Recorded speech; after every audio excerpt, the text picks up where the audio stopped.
Mi esposa empujó los papeles del divorcio sobre la mesa, me miró a los ojos delante de nuestros hijos y gritó que nunca me había amado, que siempre fui un fracasado, que le daba vergüenza pronunciar mi apellido. Yo tomé el bolígrafo, firmé cada página sin decir una sola palabra y salí por la puerta. Ella sonrió. Creyó que había ganado. Al día siguiente intentó acceder a la cuenta bancaria conjunta desde el móvil. El saldo era de 0 euros. Y lo que descubrió a continuación la dejó completamente sin palabras.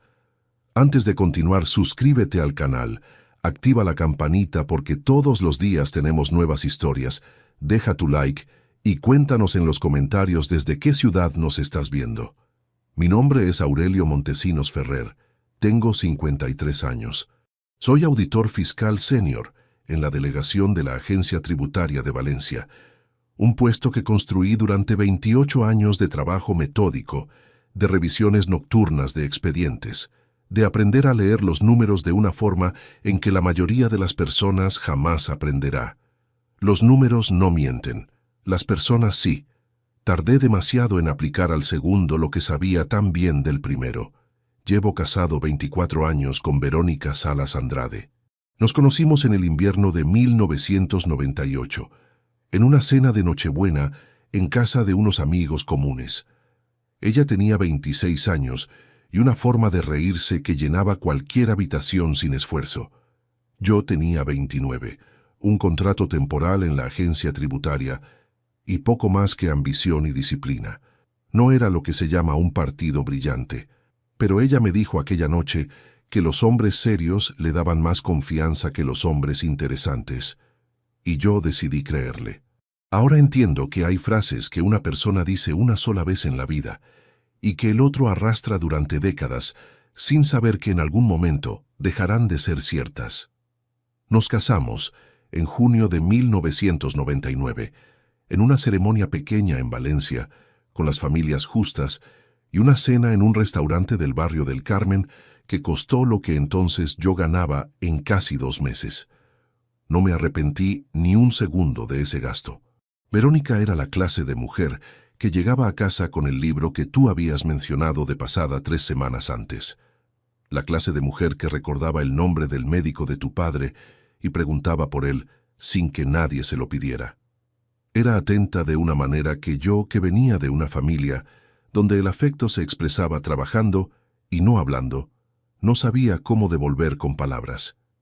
Lo intenté de la única forma que conocía, siendo responsable, siendo constante, construyendo algo que durara, pagando las facturas, firmando los contratos, guardando cada documento en su sitio.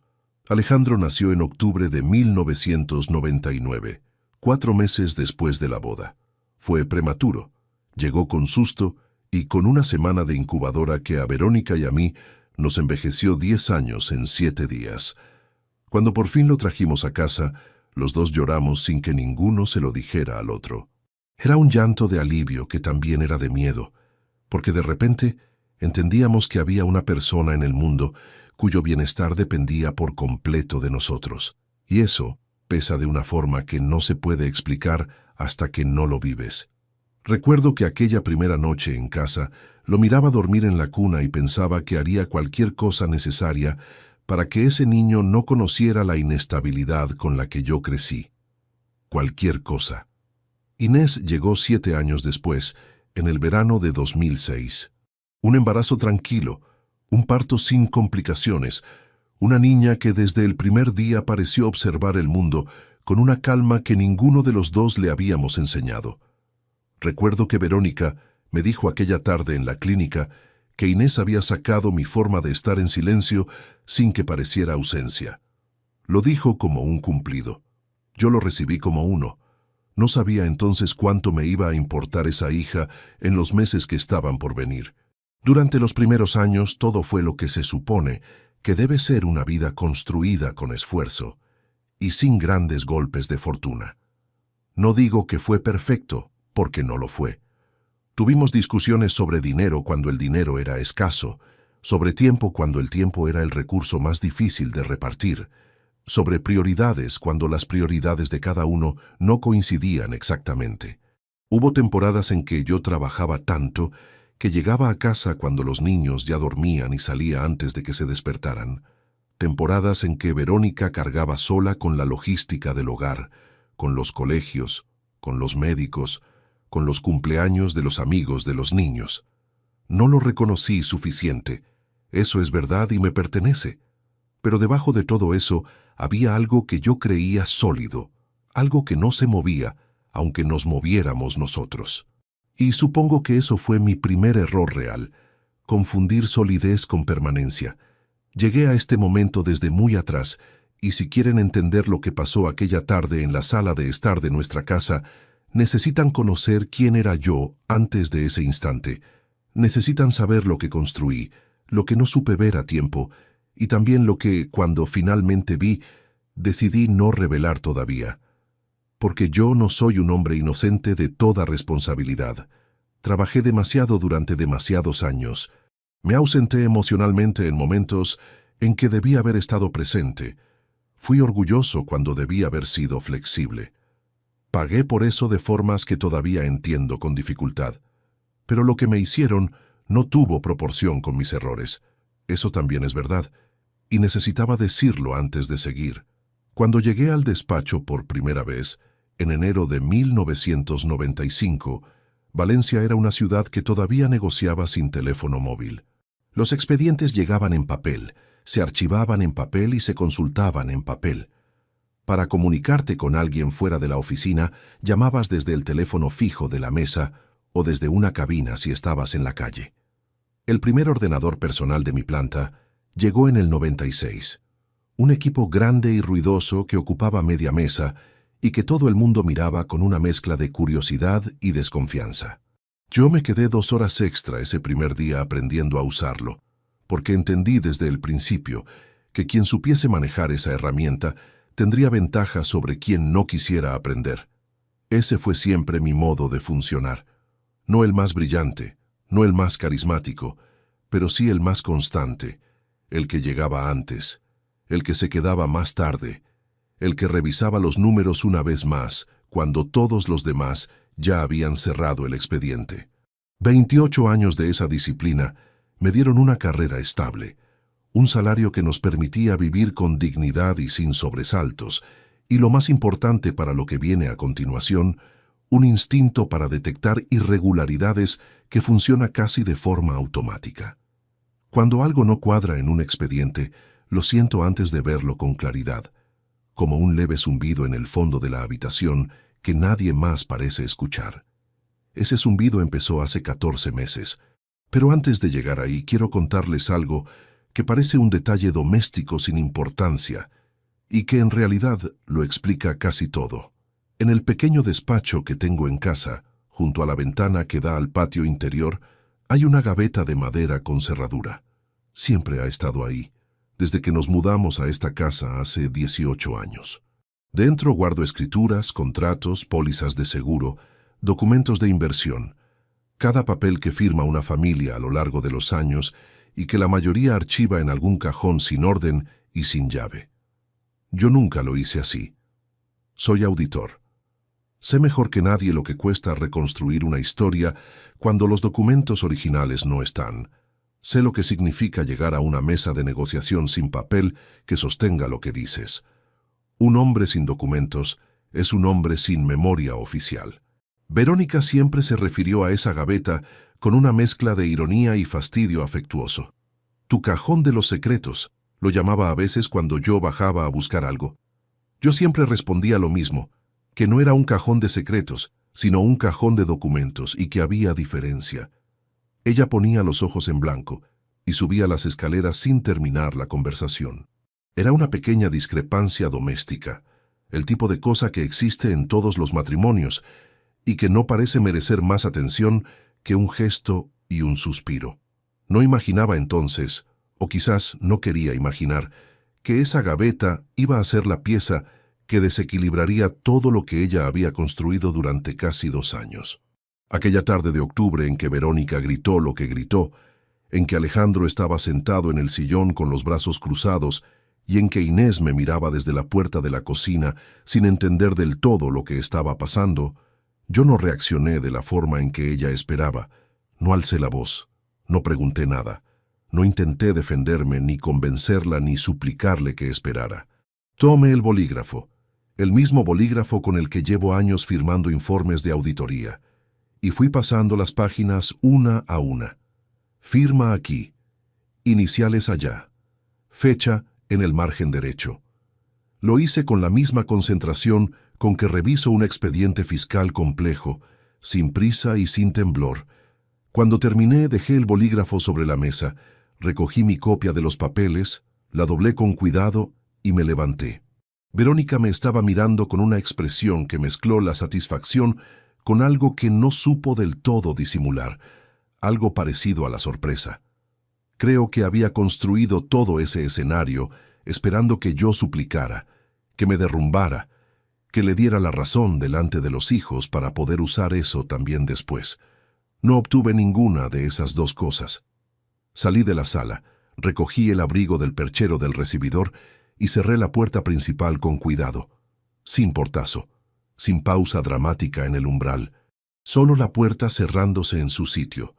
Pero para entender por qué ese momento fue posible, necesitan conocer lo que ocurrió antes. Necesitan saber cómo llegué a firmar esos papeles sin que me temblara la mano. ¿Qué encontré? ¿Cuándo lo encontré?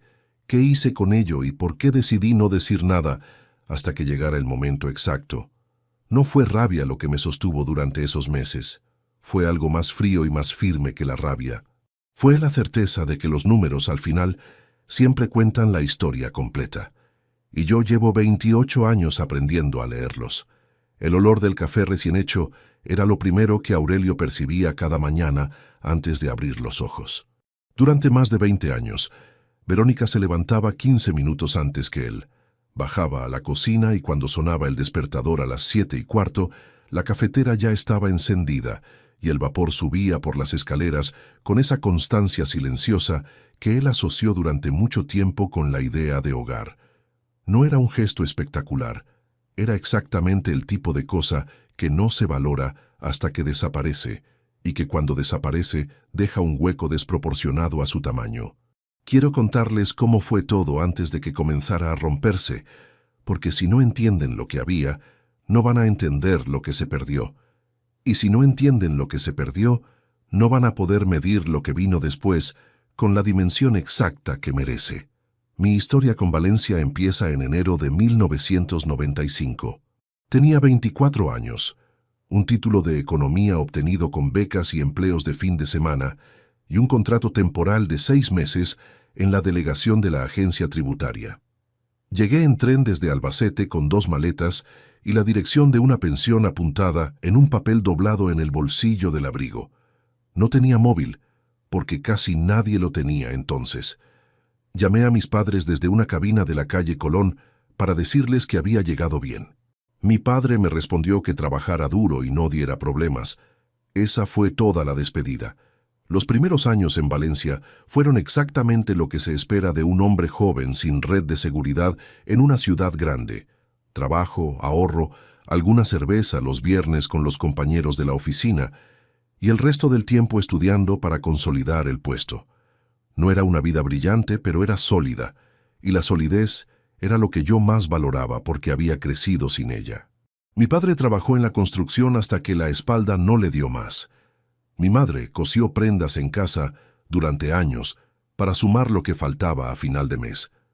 Nunca pasamos hambre, pero el dinero siempre fue una conversación de fondo en nuestra casa, presente incluso cuando no se nombraba, como una presión constante en el ambiente que todos aprendíamos a ignorar sin conseguirlo del todo. Cuando empecé a ganar un sueldo estable, lo primero que hice fue abrir una cuenta de ahorro separada. No una cantidad grande, lo que podía, pero separada con un propósito. Eso también es un hábito de auditor, o quizás un hábito de hijo de familia trabajadora, que viene a ser lo mismo. Saber exactamente cuánto tienes, dónde está y para qué sirve. Ramón Cifuentes me lo agradeció años después, cuando formalizamos juntos la primera operación de envergadura.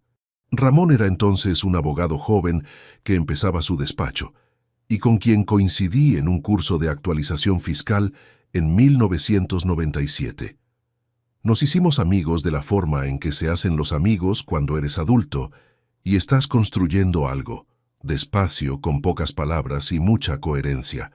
Desde el primer documento relevante que firmé, fue él quien lo revisó antes. No por desconfianza en nadie en particular, sino porque aprendí muy pronto que un papel bien revisado no te cuesta nada y un papel mal revisado puede costarte todo. Esa costumbre que Verónica encontraba excesiva y que Alejandro de adulto calificó alguna vez de manía de viejo desconfiado, resultó ser exactamente lo que necesitaba cuando llegó el momento. Verónica y yo nos conocimos en diciembre de 1998, como ya les conté. Pero lo que no les he dicho todavía es cómo fue el primer año de matrimonio, antes de que Alejandro llegara y lo cambiara todo con su prisa por estar en el mundo. Vivíamos en un piso pequeño de alquiler en el barrio de Ruzafa, con una ventana a un patio interior que no dejaba pasar demasiada luz, pero que Verónica llenó de plantas con una determinación que me pareció admirable. Ponía tiestos en todos los alféizares, les hablaba cuando creía que yo no escuchaba, y cuando alguna se le moría, no lo tomaba como un fracaso sino como información. Esta necesitaba más agua, decía. Esta tenía demasiado sol. Aprendía de cada cosa que no funcionaba y lo ajustaba sin dramatismo. En aquella época yo pensaba que esa era su forma de estar en el mundo y que esa forma era permanente. Me equivocaba, pero tardé demasiado en entenderlo, y parte de la responsabilidad de ese retraso me pertenece. Los primeros 12 años de matrimonio los resumo así: trabajo constante, sacrificios repartidos de forma no siempre equitativa y 2 hijos que crecieron en una casa estable, aunque no siempre cálida. Cuando digo que no siempre fue cálida, no me refiero a que hubiera frialdad deliberada, sino a que yo pasé temporadas enteras llegando tarde y saliendo temprano, y que hay un tipo de ausencia que no levanta la voz ni da portazos, pero que se instala en los rincones de una casa con la misma persistencia que la humedad. Verónica lo llevó durante años con una paciencia que ahora, mirando hacia atrás, entiendo que fue costándole más de lo que me mostró. Y eso es algo que reconozco sin evasivas. Debí haber estado más presente, debí haber cerrado el maletín antes, debí haber aprendido a decir que el expediente podía esperar hasta mañana. No lo hice, y eso tuvo consecuencias que no supe ver a tiempo. Pero incluso con todo eso, hubo años buenos. Años en que los 4 íbamos al pueblo de mis padres en agosto y Alejandro y su abuelo pasaban la tarde arreglando lo que fuera, con la misma seriedad que si el mundo dependiera de ello. Años en que Inés, que entonces tendría 5 o 6 años, se dormía en el sofá con la cabeza apoyada en mi pierna mientras yo veía el telediario y Verónica leía en el sillón de enfrente con las piernas dobladas debajo del cuerpo. Momentos que en ese instante parecían ordinarios y que ahora tienen un peso que no tenían entonces, ese peso extraño que adquieren las cosas cuando ya no pueden repetirse. La vida empezó a cambiar de textura despacio, de la forma en que cambian las cosas, cuando nadie toma ninguna decisión brusca, sino que simplemente cada uno va derivando unos centímetros al día hasta que un día miras y ya no estás en el mismo sitio. Verónica empezó a tener vida propia con más consistencia, lo cual en sí mismo no era malo. Quedaba más con amigas, hacía un curso de fotografía un par de años, luego lo dejó, empezó otro de cocina que también terminó antes de tiempo. No lo interpreté como señal de nada, porque cada persona tiene derecho a buscar lo que la llena y a no encontrarlo de inmediato. Lo que sí noté, aunque no lo nombré en su momento, fue que en algún punto dejó de preguntarme cómo me había ido el día. No de golpe. Fue como si esa pregunta fuera perdiendo terreno de forma tan gradual que cuando me di cuenta de su ausencia ya llevaba meses sin escucharla. Alejandro terminó la carrera de Administración de Empresas en 2021. Estudios pagados íntegramente por mí, incluyendo el máster de 1 año que cursó en Madrid, el piso compartido durante ese año, los libros, los materiales y una transferencia mensual de 800 euros que le hacía puntualmente el primer día de cada mes para que no tuviera que preocuparse por nada que no fuera a estudiar. Cuando volvió a Valencia, le ayudé a encontrar un piso en el barrio del Ensanche, firmé como avalista del contrato de alquiler y seguí con la transferencia mensual mientras se establecía profesionalmente. Era lo que cualquier padre haría, o al menos lo que yo entendía que debía hacer. El primer trabajo que encontró fue en una empresa de consultoría financiera pequeña. Lo tuvo 8 meses. Luego lo dejó, dijo que el ambiente era difícil y que las perspectivas no eran buenas. Encontró otro en una gestora de inversiones, donde estuvo casi un año antes de irse también. Las explicaciones que me daba eran razonables por separado, pero sumadas formaban un patrón que un auditor reconoce, el que justifica cada salida con razones distintas, porque la razón real no puede decirse. En aquel momento no lo analicé de esa manera. Lo achaqué a la inestabilidad normal de los veintitantos, al mercado laboral complicado, a que los jóvenes de hoy tienen criterios diferentes para elegir dónde trabajar. Me dije que ya encontraría su camino. En enero de 2022 cumplí 50 años. Verónica organizó una cena en casa con los amigos más cercanos. Puso las velas en la tarta con esa atención al detalle que seguía teniendo para las ocasiones señaladas.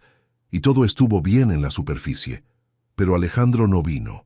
Llamó esa mañana para decir que tenía un compromiso que no había podido cancelar. Algo relacionado con unos amigos que venían de fuera. La excusa era posible, pero tenía una vaguedad específica que no encajaba con el tipo de excusa que se da para perderse el cumpleaños de 50 años de tu padre. Inés sí estuvo. Se sentó a mi lado durante toda la cena y brindó con una copa de agua porque entonces todavía no bebía vino. Eso lo recuerdo con claridad.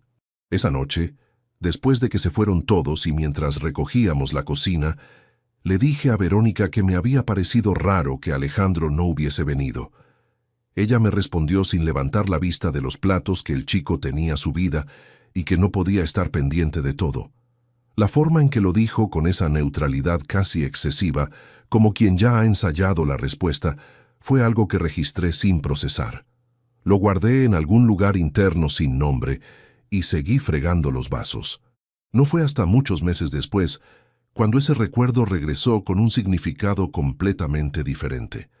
Porque lo que yo no sabía aquella noche de enero, mientras cerraba el grifo y doblaba el trapo de la cocina sobre el borde del fregadero, era que 4 semanas antes, en diciembre de 2021, Verónica había tenido su primera reunión en un despacho de abogados especializado en derecho de familia en el centro de Valencia, y que Alejandro, mi hijo, al que acababa de pagarle el mes de diciembre de 800 euros puntualmente, el día primero, ya lo sabía. ¿Sabes cuánto vale ahora una casa como esta? Era un martes de septiembre, casi de noche, y Verónica estaba frente a la ventana del salón con una taza de manzanilla entre las manos. No miraba hacia la calle. Miraba el reflejo del interior de la habitación en el cristal, como si la pregunta fuera casual, como si acabara de ocurrírsele en ese momento. Yo estaba sentado en el sofá revisando un informe que tenía que devolver firmado al día siguiente. Y la pregunta me llegó sin previo aviso, insertada entre el silencio y el sonido bajo de la televisión encendida, sin que nadie la estuviera viendo.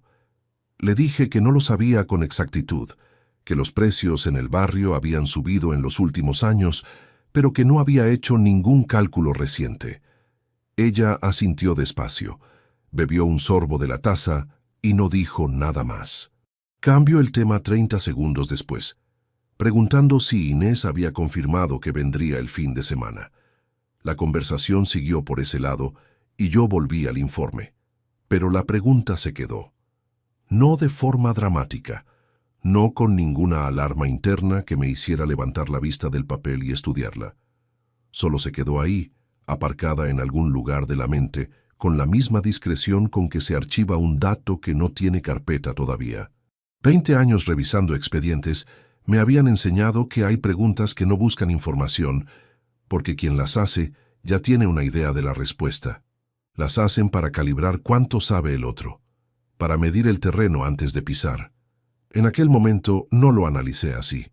Me lo digo ahora con honestidad. Lo registré, lo guardé y seguí con mi informe. Porque una pregunta sobre el valor de la casa podía tener 20 explicaciones distintas, y solo una de ellas era la que después resultó ser cierta. Lo que no podía saber entonces era que esa pregunta era la primera de una serie, y que las siguientes irían llegando con la misma aparente naturalidad, espaciadas lo suficiente para no levantar sospechas, pero suficientemente consistentes para formar un patrón que yo, tarde o temprano, iba a reconocer. La segunda llegó 10 días después. Un viernes por la noche, mientras cenábamos, Verónica sirvió el plato, se sentó y a mitad de la cena, sin que nada en la conversación lo justificara, me preguntó si la empresa de consultoría tributaria que había registrado 3 años antes estaba a nombre de los dos o solo al mío. Le respondí que estaba registrada únicamente a mi nombre, que así lo habíamos hecho desde el principio, porque era una extensión de mi actividad profesional y que en su momento Ramón había recomendado esa estructura para simplificar la gestión fiscal. Ella dijo, claro, y continuó cenando. Nada más. Esa noche sí tardé más en dormirme, no porque la pregunta fuera por sí sola alarmante, sino porque era la segunda en menos de 2 semanas, y porque había algo en la forma en que llegaban, con esa estudiada indiferencia de quien pregunta de pasada, que no encajaba con el perfil de alguien que pregunta por curiosidad genuina. Verónica no era una mujer que hiciera preguntas sin motivo. Era organizada, precisa, directa cuando algo le importaba. Si quería saber algo lo preguntaba. Pero no así, no con esa ligereza calculada que dejaba la pregunta flotando en el aire sin exigir respuesta completa. Me levanté a beber agua pasada la medianoche y me quedé unos minutos apoyado en el fregadero de la cocina en silencio. Pensé en los últimos meses, en la distancia que había ido creciendo entre nosotros de forma tan gradual que resultaba difícil señalar cuándo exactamente había empezado, en las noches en que ella se dormía de cara a la pared sin decir buenas noches, en los fines de semana en que cada uno parecía moverse por la casa en órbitas paralelas que nunca se cruzaban. Me dije que estaba leyendo demasiado en preguntas que podían no significar nada. Me dije que quizás Verónica simplemente estaba pensando en el futuro, en la jubilación, en reordenar cuentas. Me dije muchas cosas aquella noche. Volví a la cama y tardé otra hora en cerrar los ojos. La tercera pregunta llegó a finales de septiembre, y esta fue diferente. Estábamos en el coche, volviendo de cenar en casa de unos amigos. Ella iba mirando por la ventanilla del lado del copiloto, con los brazos cruzados, y cuando nos detuvimos en un semáforo en la avenida, me preguntó si el seguro de vida que tenía con la empresa cubría al cónyuge en caso de separación o si la cobertura quedaba suspendida con el cambio de estado civil. El semáforo se puso verde. Arranqué. No respondí de inmediato porque necesité 3 o 4 segundos para procesar exactamente lo que acababa de escuchar. No el contenido de la pregunta en sí, sino la combinación de elementos que contenía. Seguro de vida, cónyuge, separación. 3 conceptos en una sola frase, formulada con la misma neutralidad con que se pregunta si va a llover mañana. Le dije que no lo sabía con precisión, que dependía de las condiciones específicas de la póliza, que tendría que revisarlo. Ella asintió y no volvió a mencionarlo en todo el trayecto de vuelta. Cuando llegamos a casa, cada uno se fue a su lado de la cama y la conversación terminó ahí. Pero yo no dormí nada aquella noche, porque había una diferencia fundamental entre preguntar cuánto vale la casa o si la empresa está a nombre de los dos, y preguntar si el seguro de vida cubre al cónyuge en caso de separación. Las 2 primeras podían tener explicaciones inocentes. La tercera no encajaba en ninguna de ellas. Nadie pregunta por la cobertura del seguro de vida en caso de separación, a menos que la separación sea algo que está considerando activamente, no como posibilidad remota, como escenario concreto con fecha. A partir de esa noche, empecé a prestar atención de verdad, no de la forma intuitiva con que había registrado las 2 preguntas anteriores, de la forma sistemática y fría con que se aborda una auditoría cuando los primeros indicios apuntan a que algo no está en orden. Con método, con distancia, sin revelar nada. Fue entonces cuando empecé a notar otras cosas. El teléfono móvil de Verónica, que siempre había dejado en la mesa del comedor o en el cargador del dormitorio, había pasado a ir con ella a todos los sitios, al baño, a la cocina, incluso al jardín los fines de semana cuando salía a regar las plantas. No lo dejaba a la vista de nadie. No era un cambio brusco ni escandaloso, era una de esas modificaciones de comportamiento que solo nota quien lleva suficiente tiempo con una persona para conocer sus hábitos en detalle. Y empecé a recordar algo que llevaba meses sin analizar. Las visitas de Alejandro. Desde principios de ese año, mi hijo había desarrollado la costumbre de pasar por casa los miércoles por la tarde. No siempre, pero con una regularidad que llamaba la atención si la ponías en perspectiva. Antes de eso, Alejandro venía cuando había una ocasión concreta, una cena familiar, un cumpleaños, algo puntual. Pero esas visitas de entre semana, sin motivo aparente, habían empezado a sucederse con una frecuencia que no encajaba bien con el horario de trabajo que él mismo había mencionado en alguna conversación reciente. La ocasión para comprobarlo llegó un sábado de octubre, durante una cena en casa. Inés había venido a pasar el fin de semana y Alejandro se había unido esa vez, algo que en los últimos meses no era frecuente. Estábamos en la mesa cuando Inés, con la despreocupación genuina de quien simplemente hace conversación, le preguntó a su hermano si había podido hablar con mamá esta semana, que ella le había enviado un mensaje y no había recibido respuesta. Alejandro respondió que sí, que había pasado el miércoles un momento. Inés le preguntó si no tenía trabajo los miércoles por la tarde, que ella creía que su empresa tenía reuniones de equipo a esa hora. Alejandro cogió el vaso de agua y antes de beber dijo que esa semana las habían cancelado, que el director estaba de viaje. Una explicación perfectamente razonable tomada de forma aislada. El problema era que 3 semanas antes, en otra conversación por teléfono, Alejandro me había mencionado de pasada que en su empresa habían eliminado las reuniones semanales de equipo porque el nuevo responsable prefería la comunicación por correo. 2 versiones incompatibles sobre el mismo detalle, separadas por 3 semanas. El tipo de inconsistencia que en un expediente fiscal señalaría con un círculo rojo.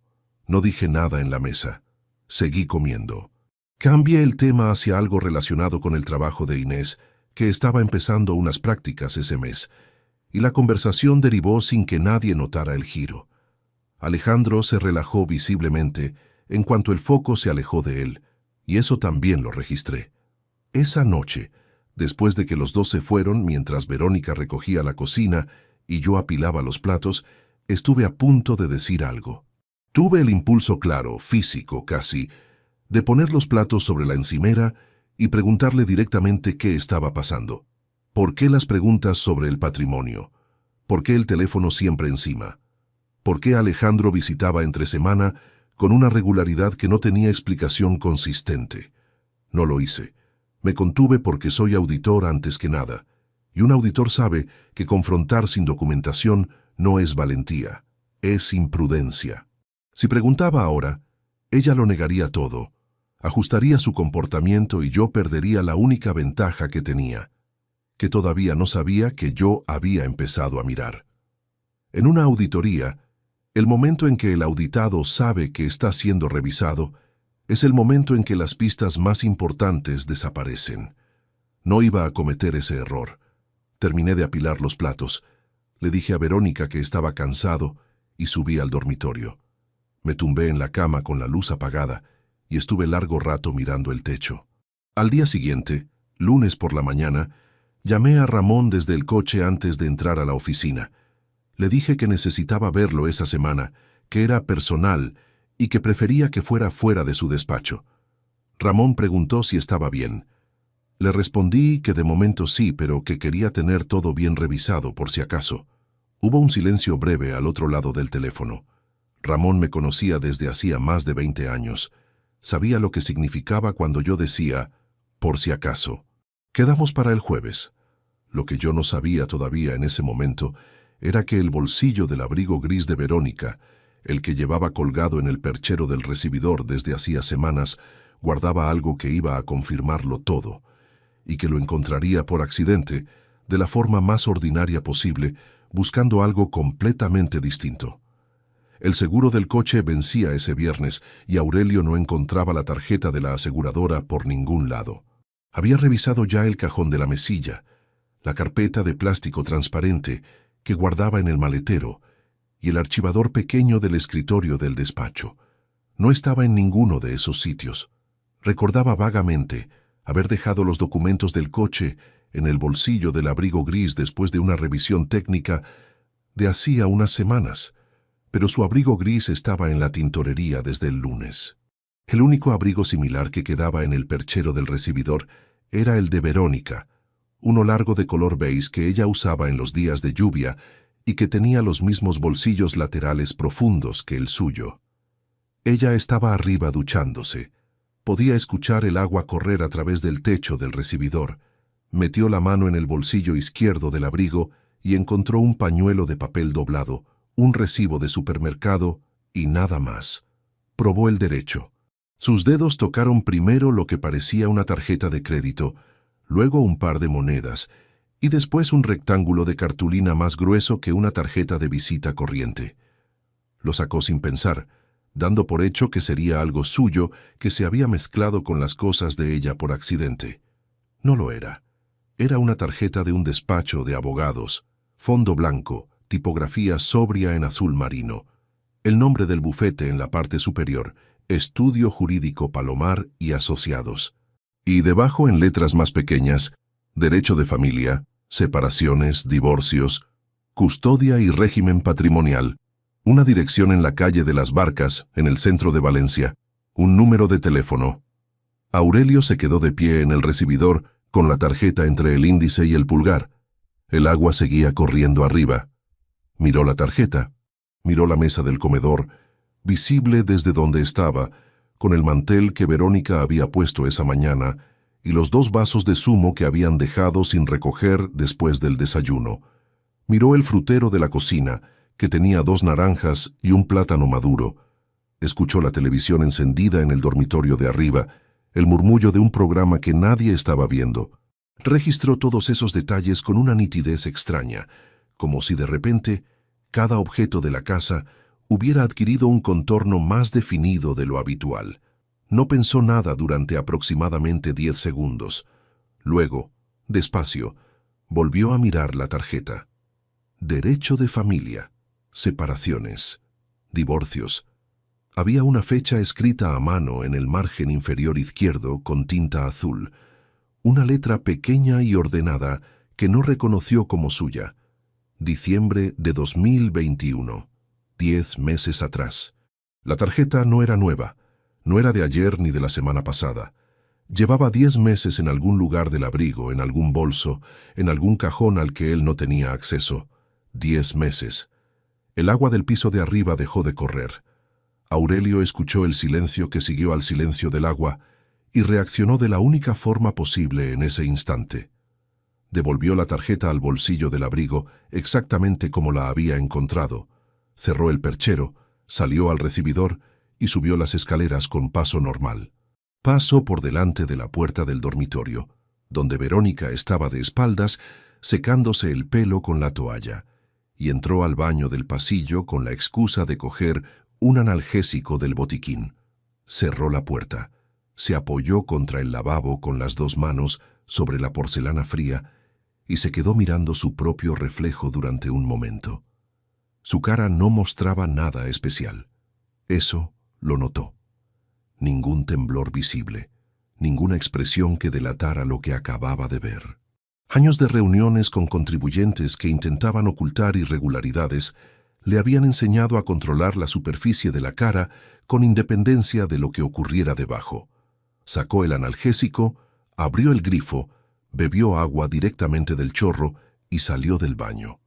Esa tarde, mientras Verónica preparaba la cena, Aurelio se sentó en el sillón del salón con el periódico abierto sobre las rodillas y no leyó una sola línea.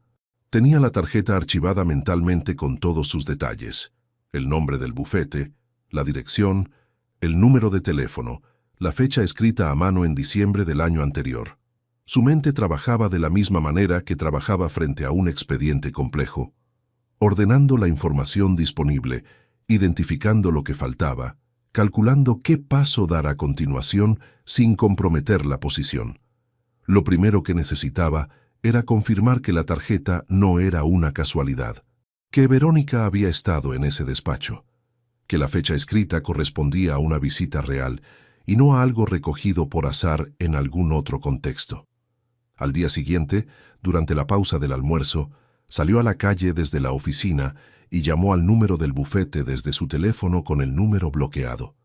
Respondió una recepcionista con voz profesional y tono amable.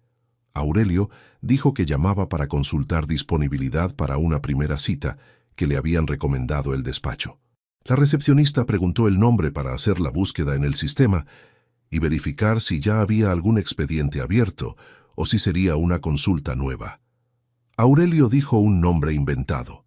La recepcionista comprobó, confirmó que no había ningún expediente a ese nombre y preguntó en qué área necesitaba asesoramiento. Aurelio dijo que en separaciones. La recepcionista explicó brevemente el procedimiento de primera consulta y mencionó de forma completamente involuntaria que tenían bastante demanda en esa área y que a veces la espera para una primera cita podía ser de 2 o 3 semanas, aunque los clientes que ya estaban en proceso tenían preferencia de agenda. Clientes que ya estaban en proceso. Aurelio agradeció la información, dijo que llamaría para confirmar y colgó. Se quedó de pie en la acera con el teléfono en la mano y el ruido de la calle alrededor. Un autobús pasó cerca. 2 personas lo adelantaron por la izquierda, hablando de algo sin importancia. El sol de octubre caía oblicuo sobre los edificios de enfrente. Verónica no solo había recogido esa tarjeta, había estado en ese despacho y llevaba meses estándolo. Proceso, había dicho la recepcionista. Esa palabra no se usa para describir a alguien que fue una vez a preguntar por curiosidad. Volvió a la oficina, cerró la puerta de su despacho y se sentó frente al ordenador sin encenderlo durante varios minutos. Luego abrió el cajón inferior. Sacó una libreta de notas que reservaba para asuntos personales y escribió 3 líneas. La fecha de la tarjeta, el nombre del bufete y debajo, subrayado, diciembre de 2021, 10 meses antes de ese momento. 10 meses en que Verónica había sabido lo que iba a hacer mientras él seguía creyendo que la distancia entre ellos era solo cansancio acumulado. Esa noche ocurrió algo que estuvo a punto de desbaratar todo antes de que tuviera tiempo de construir nada. Cenaron en silencio relativo, como era habitual últimamente, con la televisión de fondo. Cuando Aurelio se levantó a recoger los platos, su teléfono, que había dejado boca abajo sobre la mesa, se giró sin querer al rozarlo con el antebrazo y quedó pantalla arriba. La pantalla estaba desbloqueada porque acababa de consultarlo hacía menos de 1 minuto. Y en la pantalla, visible con claridad, seguía abierta la aplicación de notas donde había escrito el nombre del bufete y la dirección durante la pausa del almuerzo. Verónica estaba a menos de 1 metro, recogiendo los vasos. Aurelio cogió el teléfono con un movimiento que intentó que pareciera automático. Lo bloqueó y lo metió en el bolsillo del pantalón. Pero en el 1,5 segundos que tardó en hacerlo, Verónica había podido ver la pantalla. Hubo un silencio de 3 o 4 segundos que se extendió de una forma que no parecía natural. Luego ella preguntó sin mirarlo, mientras llevaba los vasos al fregadero, ¿trabajas en algo del despacho esta noche? Aurelio respondió que sí, que tenía un expediente pendiente de un cliente con una consulta sobre patrimonio societario, que iba a revisar unas notas antes de dormir. Lo dijo con el tono plano y ligeramente fastidiado con que cualquier persona habla de trabajo que se lleva a casa, sin énfasis, sin prisa en explicarse. Ella dijo, «Ah», y abrió el grifo. No volvió a preguntar nada. Aurelio terminó de recoger la mesa. Se despidió diciendo que iba al despacho un rato, subió las escaleras y cerró la puerta del pequeño estudio con llave, algo que hacía con regularidad suficiente para que no levantara ninguna sospecha. Se sentó, abrió la libreta y pasó los siguientes 40 minutos escribiendo todo lo que sabía con exactitud hasta ese momento. la fecha de la primera visita al bufete, las 3 preguntas sobre el patrimonio, el comportamiento del teléfono móvil, las visitas de Alejandro los miércoles, la inconsistencia en la excusa del hijo sobre las reuniones de trabajo. Por separado, cada uno de esos elementos podía tener una explicación distinta. Juntos formaban algo que un auditor reconoce sin necesitar más datos. Un patrón, un conjunto de comportamientos coordinados hacia un objetivo que todavía no era del todo visible, pero cuya dirección ya era inequívoca. Decidió esa noche que no confrontaría nada todavía, que necesitaba documentación antes que conversación, que el único error posible en ese momento era precipitarse. Pero había algo que no encajaba del todo y que le impedía cerrar la libreta y apagar la luz. Si Verónica llevaba 10 meses en proceso con un abogado de familia, debía haber movimientos económicos asociados, honorarios de abogado, transferencias, gastos que no aparecían en los patrones habituales de las cuentas conjuntas. Un proceso legal de esa duración y esa complejidad no se sostiene sin dejar rastro en los números. Y los números eran exactamente el terreno en que Aurelio Montesinos Ferrer llevaba 28 años sin que nadie le ganara. Quedaba pendiente revisar los extractos de los últimos 24 meses con el nivel de detalle que la situación exigía. Y había algo más, algo que había estado rondando desde que escribió el nombre del bufete en la libreta y que todavía no había terminado de formularse con claridad. Si Alejandro sabía, si las visitas del miércoles no eran casuales, si su hijo llevaba meses siendo parte de un plan construido sobre el dinero que Aurelio transfería puntualmente cada 1 de mes, entonces lo que estaba por descubrir era bastante peor de lo que la tarjeta de un despacho de abogados podía sugerir por sí sola. Cerró la libreta, apagó el flexo y se quedó un momento en la oscuridad del despacho. Mañana revisaría los extractos. Pero esa noche, antes de dormirse, tenía que encontrar la manera de mirar a Verónica con la misma cara de siempre.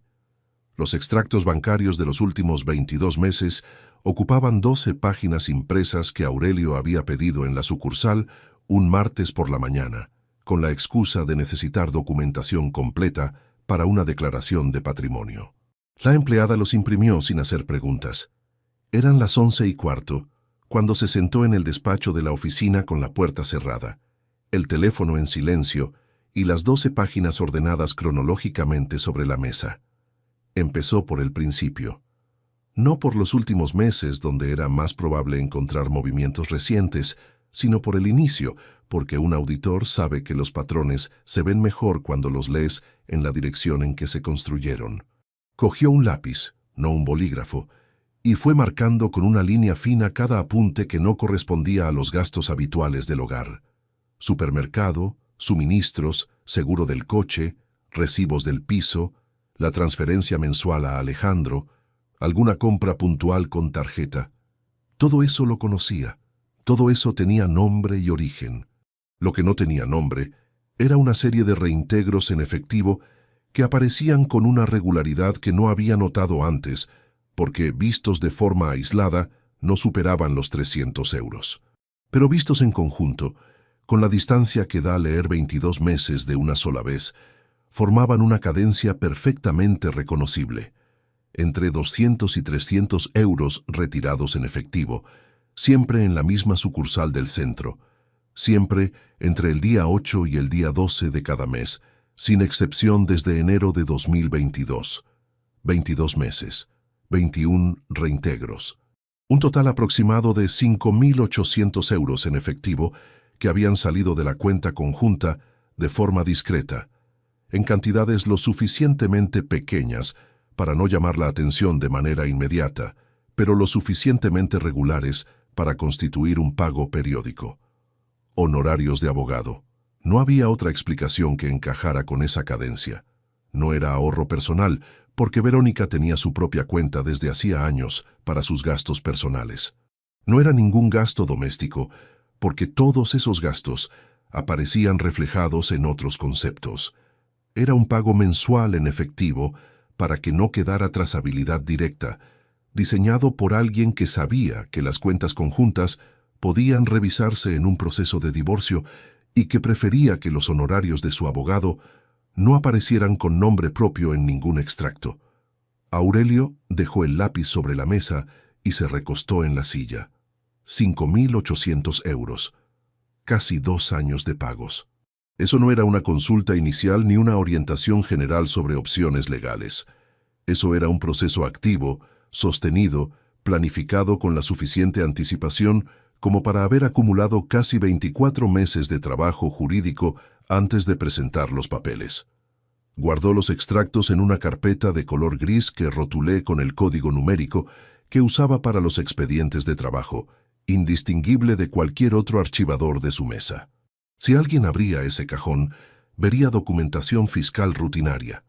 No era un sistema elaborado de ocultación, era simplemente el orden habitual de un despacho que llevaba años funcionando igual. La siguiente pieza llegó esa misma tarde, y no en la forma en que la había buscado. Llevaba semanas revisando mentalmente si había algo en casa que pudiera contener más información. No podía registrar el teléfono de Verónica sin riesgo de ser descubierto. No podía acceder a su correo electrónico sin dejar rastro. Pero había un hábito de Verónica que conocía bien. Imprimía cosas cuando eran importantes, contratos, confirmaciones de reserva, recetas de cocina que le gustaban, artículos que quería releer con calma. Tenía una pequeña impresora en el dormitorio y la usaba con una frecuencia que a Aurelio siempre le había parecido anticuada en alguien de su generación. Él almacenaba todo en digital. Ella imprimía y guardaba. La pregunta era dónde guardaba lo que no quería que nadie encontrara con facilidad. Esa tarde, mientras Verónica estaba en la cocina preparando la cena, Aurelio entró al salón con el pretexto de coger un libro de la estantería. Era una estantería grande que ocupaba toda la pared del fondo, con libros organizados sin un criterio demasiado estricto. Una mezcla de novelas, ensayos, guías de viaje y algunos volúmenes de decoración que llevaban años sin abrirse. Fue pasando los dedos por los lomos despacio, como quien busca un título concreto, hasta que notó algo. Entre 2 novelas de una colección antigua que ninguno de los dos había tocado en años, había un grosor diferente, un lomo que sobresalía apenas unos milímetros más de lo que debería. Sacó el libro con naturalidad, lo abrió y entre las páginas centrales encontró 4 folios doblados en 3 partes, impresos por ambas caras. Los dobló de nuevo sin leerlos, los metió en el bolsillo interior de la chaqueta y devolvió el libro a su sitio. Esa noche esperó a que Verónica se durmiera, bajó al despacho, cerró la puerta con llave y desplegó los folios sobre la mesa bajo la luz del flexo. Eran correos electrónicos impresos, 16 en total ordenados cronológicamente. El primero tenía fecha de febrero de 2022. El último era de hacía 4 meses, junio de 2023. Los remitentes alternaban entre 2 direcciones de correo electrónico. Una era de Verónica, una cuenta que Aurelio no conocía, diferente a la que ella usaba habitualmente. La otra era de Alejandro. Leyó el primero. Alejandro le preguntaba a su madre cuándo pensaba hablar con el abogado sobre la valoración de la empresa de consultoría. Le decía que había estado pensando y que lo más conveniente era esperar a que el valor estuviera bien documentado antes de presentar nada, para que no hubiera margen de maniobra. Leyó el segundo. Verónica respondía que el abogado ya tenía la documentación necesaria y que habían acordado esperar el momento adecuado, que no convenía precipitarse, que el objetivo era que el padre no tuviera tiempo de reaccionar, Aurelio leyó esa frase 2 veces. Luego continuó. A lo largo de los 16 correos, la imagen fue haciéndose más nítida y más devastadora en igual medida. Alejandro no era un hijo que había sido informado de los planes de su madre y había aceptado en silencio por lealtad familiar. Era un participante activo, sugería estrategias, preguntaba por plazos, comentaba qué activos convenía mencionar primero en la negociación y cuáles dejar para una segunda fase. En uno de los correos de marzo de 2023, le decía a Verónica que había revisado con un conocido que trabajaba en una gestoría cómo funcionaba la división de patrimonios en casos similares y que creía que tenían una posición sólida. Su hijo llevaba 16 meses construyendo eso junto a su madre. 16 meses en que Aurelio le había transferido puntualmente 800 euros cada primero de mes. 16 meses en que había sido el avalista de su contrato de alquiler, el que pagaba las facturas del piso, el que respondía el teléfono cuando Alejandro llamaba con algún problema. Terminó de leer el último correo, dobló los folios y los guardó en el archivador gris junto a los extractos bancarios. Se quedó sentado en silencio durante un tiempo que no midió. No sintió rabia de la forma en que la rabia suele describirse. Sintió algo más frío y más pesado, algo que se instaló en el centro del pecho, con la densidad de una certeza que no iba a desaparecer. La diferencia entre sospechar y saber es enorme. Entre sospechar y tener documentación en la mano es todavía mayor. Al día siguiente llamó a Ramón antes de salir de casa, mientras Verónica seguía arriba. Le dijo que tenía que verlo esa misma tarde, que había encontrado lo que buscaba y que era peor de lo que había calculado. Ramón preguntó cuánto peor. Aurelio respondió que había participación del hijo. Hubo un silencio al otro lado del teléfono que duró 3 segundos exactos. Luego Ramón dijo que llegaría al bar de siempre a las 7:30 y que Aurelio le llevara copias de todo. Esa tarde, con una copia de los extractos y los correos en un sobre cerrado dentro del maletín, Aurelio pasó por el piso de Alejandro sin avisar. Llevaba un sobre con documentos de la empresa, que en teoría necesitaba que el hijo le devolviera firmados. Una excusa perfectamente creíble, porque no era la primera vez que le pedía ese tipo de gestión menor. Alejandro abrió la puerta en chándal, con cara de quien no esperaba visita. Detrás de él, visible desde el umbral, estaba Verónica sentada en el sofá con el teléfono en la mano. Los dos se tensaron al mismo tiempo de una forma que resultó casi simétrica. Verónica se levantó y dijo que había pasado a traerle unas cosas a Alejandro, con una naturalidad que habría convencido a cualquiera que no llevara semanas leyendo sus correos impresos. Aurelio saludó, entregó el sobre a su hijo, preguntó si podía firmar ahora porque necesitaba devolverlos antes del viernes. Alejandro cogió el sobre sin abrirlo y dijo que sí, que lo miraba esa noche. Hubo un silencio de 4 o 5 segundos en que los tres estaban de pie en el pequeño recibidor del piso y nadie decía nada. Fue entonces cuando Alejandro dijo algo que Aurelio no esperaba. Lo miró directamente y dijo, con una firmeza que sonaba a ensayada: «Oye, papá, últimamente te veo muy encima de todo. Los documentos, las llamadas, siempre has sido así, priorizando el trabajo y el control de todo antes que cualquier otra cosa, antes que la familia». Era una frase de ataque, no de hijo que expresa una queja acumulada, sino de alguien que intenta desviar el foco antes de que el otro se acerque demasiado. Demasiado directa, demasiado rápida, con una justificación implícita que nadie había pedido. Aurelio lo miró durante 2 segundos. Luego asintió despacio y dijo que tenía razón, que había sido muy exigente con el trabajo durante muchos años, que era algo en lo que pensaba. Lo dijo sin defensiva, sin ironía, con la calma de quien puede permitirse ceder terreno, porque no lo necesita. Alejandro esperaba contestación o tensión, y no obtuvo ninguna de las dos cosas. Eso lo descolocó más que cualquier respuesta directa. Aurelio se despidió de los dos, bajó las escaleras y salió a la calle. A las 7:30 estaba en el bar con Ramón, con el sobre encima de la mesa entre los 2 cafés. Ramón leyó los correos sin decir nada durante 10 minutos completos. Cuando terminó, los dobló, los devolvió al sobre y dijo: «Tienes documentación suficiente. Ahora hay que decidir qué construyes con esto y en qué orden».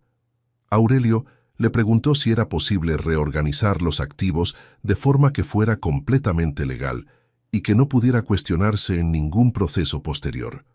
Ramón respondió que sí, que era posible, pero que había que hacerlo con tiempo y sin errores, y que necesitaría acceso a toda la documentación original de la gaveta. Toda la documentación original de la gaveta. La misma gaveta que Verónica llevaba años llamando el cajón de los secretos con una ironía que ahora, por primera vez, tenía un peso completamente distinto. Quedaron para el miércoles siguiente en el despacho de Ramón, con las escrituras, los contratos de inversión, las pólizas y todo lo que hubiera dentro de esa gaveta con cerradura que solo Aurelio sabía abrir. El proceso iba a comenzar, pero mientras volvía a casa en coche esa noche, con la ciudad iluminada alrededor y la calefacción encendida al mínimo, Aurelio recordó algo que Alejandro había dicho en el umbral del piso, priorizando el control de todo antes que la familia. Su hijo había usado la palabra control, no trabajo, no ausencia, no distancia.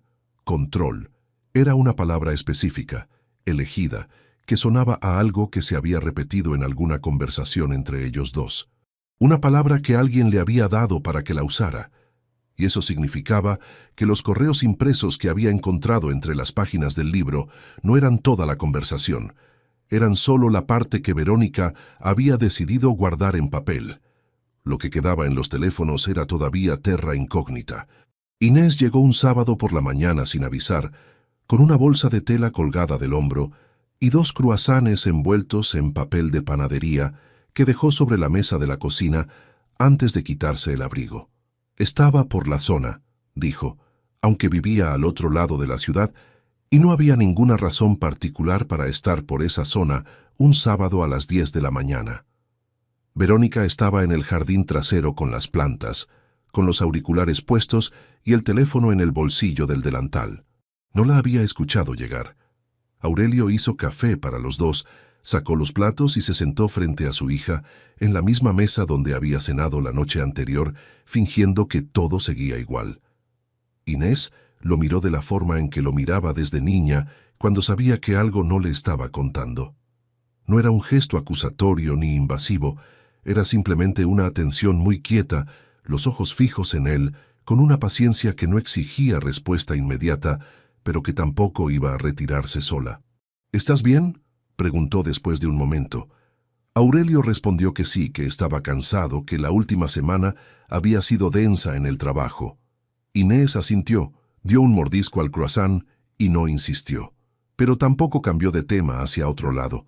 Se quedó ahí comiendo despacio, con esa presencia tranquila que según Verónica había sacado de él y que ahora, en ese contexto, resultaba casi incómoda por lo mucho que lo leía sin necesitar palabras. Estuvieron casi 1 hora en la cocina. Verónica entró a mitad del café, saludó a Inés con el afecto habitual, preguntó por las prácticas, por el piso compartido, por una amiga de la que Inés había hablado el mes anterior. La conversación fluyó con la superficie limpia de una familia normal un sábado cualquiera. Aurelio participó lo necesario. Cuando Inés se levantó para irse, lo abrazó en el recibidor un segundo más de lo habitual y le dijo al oído, muy bajo, que si necesitaba hablar de algo, lo que fuera, que lo llamara. Él le respondió que lo sabía y que se lo agradecía. Cuando cerró la puerta y se quedó solo en el recibidor, tardó unos segundos en volver a moverse. Inés no sabía nada concreto, pero lo estaba viendo, y eso significaba que él no estaba tan bien disimulado como creía, al menos no para los ojos que lo conocían de verdad. Esa misma tarde, buscando en el armario del pasillo un contrato de suministro que Ramón le había pedido, Aurelio abrió por error una caja de cartón que llevaba años en el estante más alto, una de esas cajas que acumulan cosas sin que nadie decida conscientemente guardarlas ahí. Dentro había documentos viejos, algunas fotografías sueltas, una agenda de 2004 con la tapa de cuero desgastada, y debajo de todo, una fotografía. Era de un fin de año. Por el fondo reconoció el salón de casa de unos amigos que ya no vivían en Valencia, lo cual situaba la foto en algún momento anterior a 2010. Verónica estaba de pie junto a él, con un vestido que recordaba vagamente, y estaba riendo. No de la manera educada con que uno ríe en las fotos familiares, sino de verdad, con los ojos cerrados y la cabeza ligeramente echada hacia atrás, de esa forma en que la gente ríe cuando no está pensando en cómo la están viendo. Él también reía en la foto. Los dos juntos, sin saber que alguien los estaba fotografiando, sin componer ninguna pose.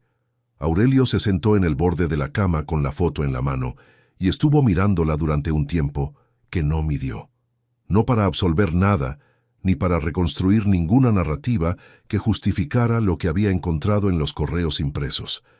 La memoria no funciona por conveniencia, y él lo sabía mejor que nadie porque llevaba semanas intentando que funcionara así sin conseguirlo. Esa mujer que reía en la foto había existido. Ese hombre que reía junto a ella también. Lo que había ocurrido entre ese momento y el presente no borraba ninguna de las dos cosas, ni lo que fue real entonces, ni lo que resultó verdad después. Guardó la foto en el bolsillo de la chaqueta, no la devolvió a la caja. Esa semana fue la más exigente de todo el proceso. Ramón había trazado un plan en 3 fases para reorganizar el patrimonio dentro del marco legal, sin irregularidades que pudieran cuestionarse posteriormente en ningún procedimiento.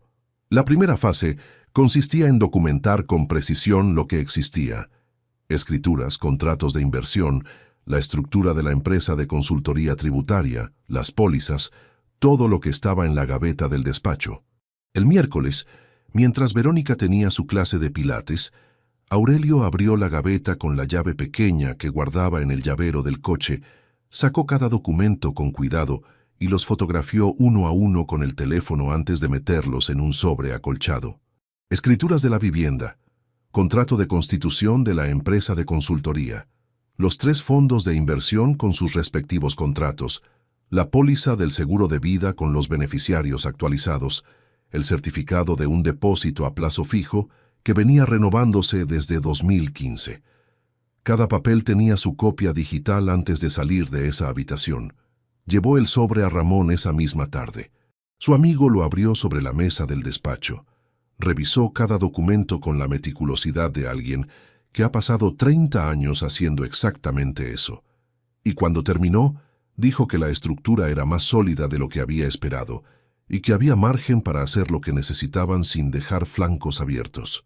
La segunda fase era la que requería más tiempo y más precisión: transferir la titularidad de la empresa de consultoría a una estructura jurídica nueva, una sociedad limitada unipersonal que Ramón constituiría con los documentos en la mano y que situaría los activos de la empresa fuera del patrimonio conyugal de forma legalmente irreprochable. No era una maniobra de ocultación. Era una reorganización societaria completamente válida, el tipo de operación que cualquier asesor fiscal recomendaría a un autónomo con activos de ese volumen para proteger el negocio de contingencias personales.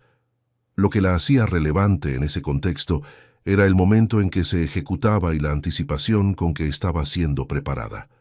Ramón le explicó que necesitaría entre 6 y 8 semanas para completar el proceso con todas las garantías.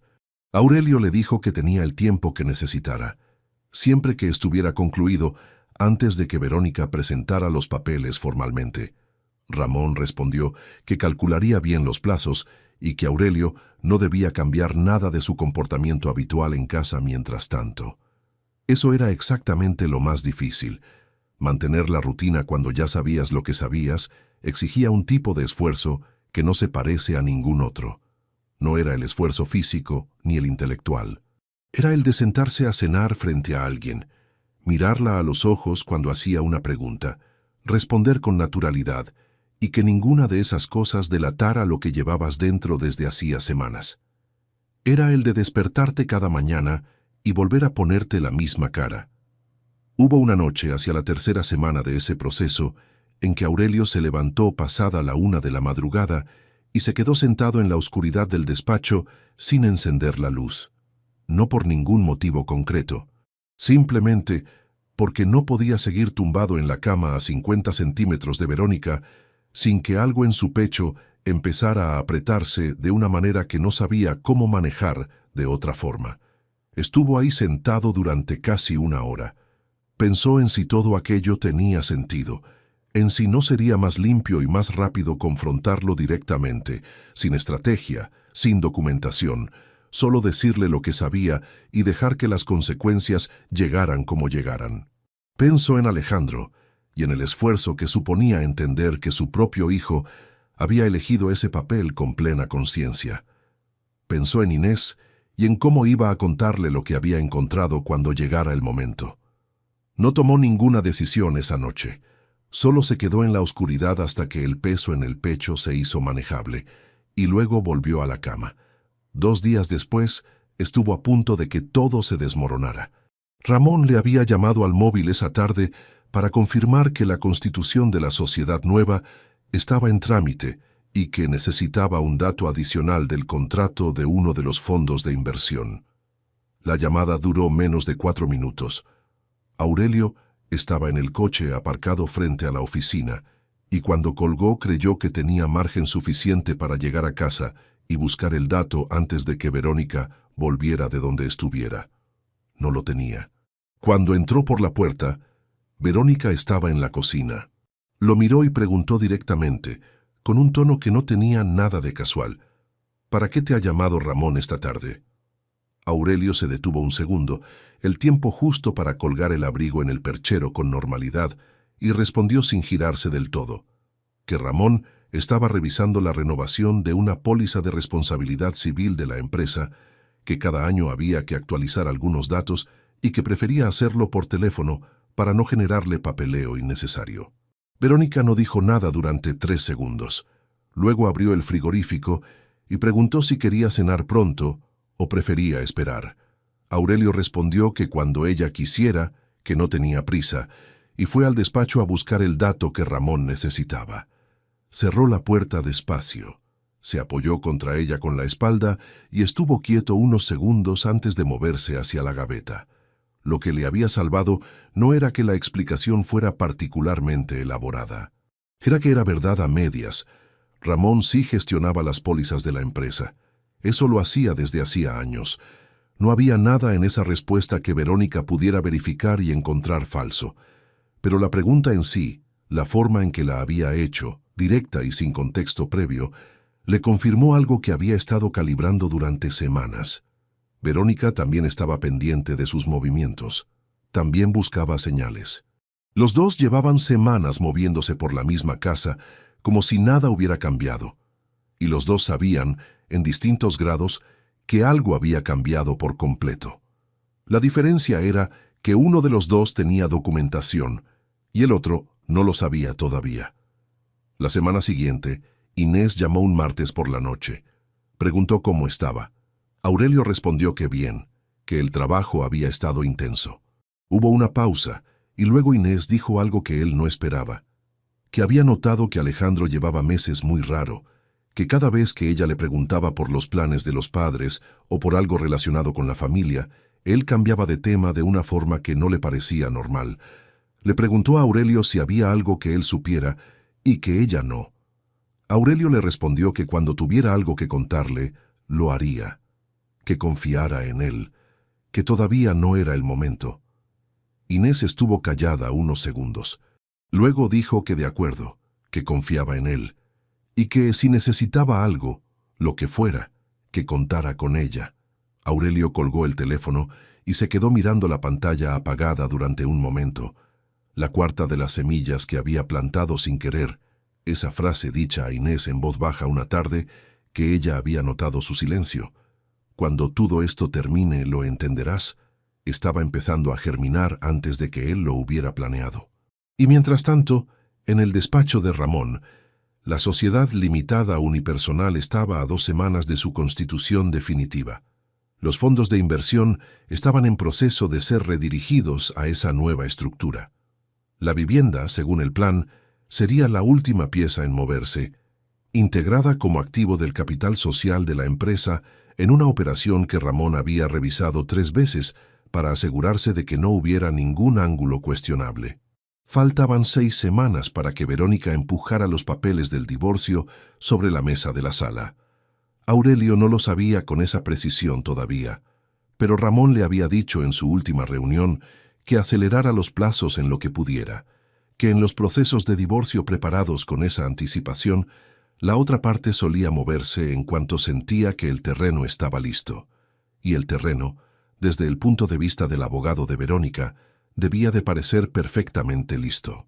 Lo que el abogado de Verónica no sabía era que el terreno que ella creía haber preparado durante casi 2 años había estado cambiando de forma silenciosa bajo sus pies durante los últimos 2 meses, y que el hombre que lo había cambiado guardaba todavía en el bolsillo de la chaqueta una fotografía de un fin de año antiguo donde los dos reían sin saber que los estaban mirando. Ramón habló despacio, con la precisión de quien ha verificado cada dato antes de abrir la boca. Está todo hecho. La sociedad limitada está constituida, los fondos redirigidos, y la vivienda quedó integrada como activo del capital social hace 4 días. Cualquier búsqueda patrimonial que hagan ahora va a encontrar exactamente lo que tú ya sabes que van a encontrar. Aurelio estaba de pie junto a la ventana del despacho de Ramón, con la taza de café sin tocar sobre la repisa. Afuera llovía con esa persistencia gris de los primeros días de octubre en Valencia, la lluvia fina que no moja de golpe, sino que se va acumulando sin que te des cuenta hasta que ya estás completamente empapado. ¿Hay algún flanco que pueda cuestionarse?, preguntó. Ramón negó con la cabeza. He revisado la operación 3 veces.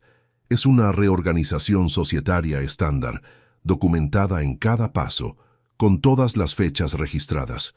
No hay nada que un juez pueda señalar como maniobra fraudulenta, porque no lo es. Lo hiciste antes de que presentaran nada, con tiempo suficiente para que no pueda atribuirse a ninguna intención de defraudar el proceso. Si lo hubieran hecho ellos bien, habrían presentado los papeles hace meses. Esa es su equivocación. Aurelio asintió despacio, cogió la taza, bebió un sorbo y la dejó de nuevo sobre la repisa. Entonces esperamos. Esperamos, confirmó Ramón. No tuvieron que esperar demasiado. 4 días después, un viernes por la noche, Verónica llegó a casa con una energía diferente. No era una alegría visible ni nada que se pudiera nombrar con facilidad. Era más bien una resolución, algo que se nota en la forma en que alguien entra por una puerta cuando ha tomado una decisión que llevaba tiempo aplazando y finalmente ha decidido ejecutar. Cenaron sin incidentes. La conversación fue ligera, superficial, del tipo que ya era habitual entre ellos desde hacía meses. Cuando recogieron la mesa, Verónica dijo que quería hablar de algo el lunes, que había cosas que necesitaban aclarar entre los dos y que era mejor hacerlo con calma y con tiempo. Aurelio respondió que de acuerdo, que el lunes estaba bien. Esa noche tardó en dormirse, pero no por angustia, porque sabía lo que significaba el lunes, y porque después de 8 meses de revisiones nocturnas, de extractos marcados con lápiz, de correos impresos leídos bajo el flexo del despacho, de reuniones discretas con Ramón, de mantener la misma cara delante de la misma mujer cada mañana durante todo ese tiempo, el momento que había estado construyendo estaba a 72 horas. El sábado y el domingo transcurrieron con una normalidad que resultaba casi irónica.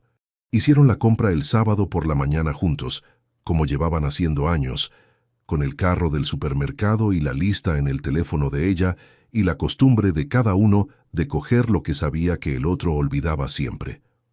El domingo, Verónica llamó a una amiga y estuvo más de 1 hora hablando en el jardín. Alejandro mandó un mensaje el domingo por la tarde, un mensaje breve que preguntaba si el lunes Aurelio estaría en casa por la tarde. Aurelio respondió que sí. Esa confirmación de Alejandro era la última pieza que necesitaba para entender la escena completa que estaba por venir. Verónica no iba a hacer esto sola. Había citado a su hijo para que estuviera presente. Apoyo moral, testigo de facto, o simplemente la certeza de que Aurelio no reaccionaría de ninguna forma inesperada si había alguien más en la habitación. Cualquiera de las 3 razones decía lo mismo sobre cómo lo veían a él, como alguien que no iba a sorprender a nadie. Tenían razón en eso, solo que no de la manera en que creían. El lunes llegó con el mismo cielo gris del jueves anterior, la lluvia de octubre que en Valencia a veces se instala durante días sin terminar de decidir si quiere ser tormenta o niebla. Aurelio fue a la oficina por la mañana. Cumplió con 2 reuniones que tenía programadas. Comió algo rápido en el bar de la esquina y a las 4:45 estaba de vuelta en casa. Verónica estaba en la sala. Alejandro llegó 20 minutos después. Fue entonces, justo cuando Alejandro entraba por la puerta y los tres estaban en el recibidor con los abrigos todavía puestos, cuando ocurrió el momento que Aurelio había ensayado mentalmente con más detalle que ningún otro. Alejandro lo miró y durante un segundo, solo un segundo, hubo algo en sus ojos que no era la firmeza que intentaba proyectar. Era una pregunta. La misma pregunta que había estado rondando desde aquella tarde en que Aurelio había aparecido en su piso sin avisar y no había reaccionado a su provocación de la forma esperada. La pregunta de alguien que ha construido su estrategia sobre la certeza de que el otro no sabe y que en el último momento empieza a no estar tan seguro. Aurelio le sostuvo la mirada con exactamente la misma expresión con que llevaba 8 meses mirándolo. Neutral, sin hostilidad, sin el brillo particular que tiene la cara de alguien que esconde algo importante. Era la mirada de un hombre cansado que ha venido a escuchar lo que tiene que escuchar. Alejandro apartó los ojos primero. Los tres pasaron al salón. Verónica había colocado sobre la mesa del comedor un sobre grande de papel craft junto a 2 bolígrafos. Lo había preparado antes de que llegaran. Eso lo vio Aurelio de inmediato. También vio que se había sentado en el lado de la mesa que daba a la puerta, no en su sitio habitual. Pequeños detalles de quien ha ensayado la escena. Se sentaron. Aurelio enfrente de Verónica. Alejandro a un lado, con los brazos apoyados en la mesa y una postura que intentaba comunicar solidez, pero que tenía demasiada tensión en los hombros para resultar completamente convincente. Verónica habló sin preámbulos. Le dijo que había tomado una decisión que llevaba tiempo madurando, que su matrimonio había terminado hacía años aunque ninguno de los dos lo hubiera querido ver, y que había llegado el momento de formalizarlo. Abrió el sobre, sacó los documentos y los extendió sobre la mesa frente a Aurelio. Luego empezó a leer las condiciones en voz alta, con una firmeza que había ensayado. La vivienda familiar, tasada por el bufete en 420.000 euros, debía ser adjudicada a ella como parte de la división del patrimonio conyugal. La empresa de consultoría tributaria registrada a nombre de Aurelio debía ser valorada y dividida en partes iguales, con una compensación económica de 140.000 euros que él debería abonar en un plazo de 12 meses. Los 3 fondos de inversión conjuntos, con un valor combinado aproximado de 98.000 euros, según la última valoración disponible, debían repartirse al 50%. Condiciones de separación inmediata, uso de la vivienda para ella durante el proceso. Aurelio escuchó todo sin interrumpir. Cuando Verónica terminó de leer, hubo un silencio breve. Entonces Aurelio hizo algo que no estaba en el guión de ella. Cogió los documentos, los revisó página por página con calma, y cuando llegó al apartado de la empresa de consultoría, preguntó con tono técnico y completamente neutro en qué fecha se había realizado la tasación del valor societario que el bufete utilizaba como referencia. Verónica miró a Alejandro un instante antes de responder que la tasación era reciente, de los últimos meses. Aurelio asintió, dijo de acuerdo, y siguió pasando páginas.